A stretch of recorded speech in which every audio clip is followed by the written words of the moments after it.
Hello bachcho, let's see the question. In some of the nephrons, the Lupo family is very long and runs deep into the medulla.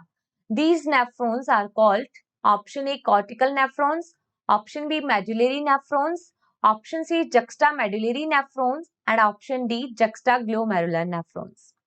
देखो question में हमें बोला गया है कि कुछ नेफ्रॉन्स ऐसी होती हैं जिनमें लूपोफेनले जो पार्ट है वो लॉन्ग होता है, ठीक है, and runs deep into the medulla. तो उस टाइप की नेफ्रॉन्स को क्या बोलते हैं? देखो nephron that is the structural and functional unit of kidney, ठीक है, and there are two type of nephron basically present in the kidney. One is called cortical nephrons, ठीक है, ज्यादातर जो नेफ्रॉन होती है that is the cortical nephrons, ठीक है।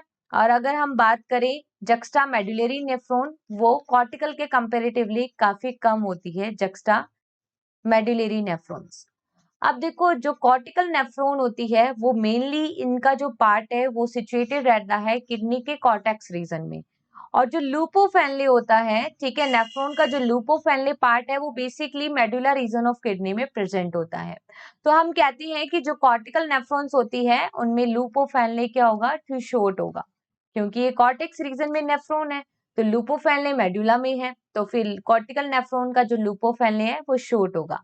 लेकिन जक्स्टा मेडुलरी नेफ्रॉन का जो ज्यादातर पार्ट है वो मेडुलरी रीजन में होता है। That's why the loop of Henle of juxta medullary nephron is very long. तो यहाँ पे बोला है कि लॉन्ग होता है लूपोफेनले, तो वो कौन सी नेफ्रॉन का होता है? जक्स्टा मेडुलरी नेफ्रॉन का। तो यहाँ पे करेक्ट आंसर होगा ओनली ऑप्शन सी।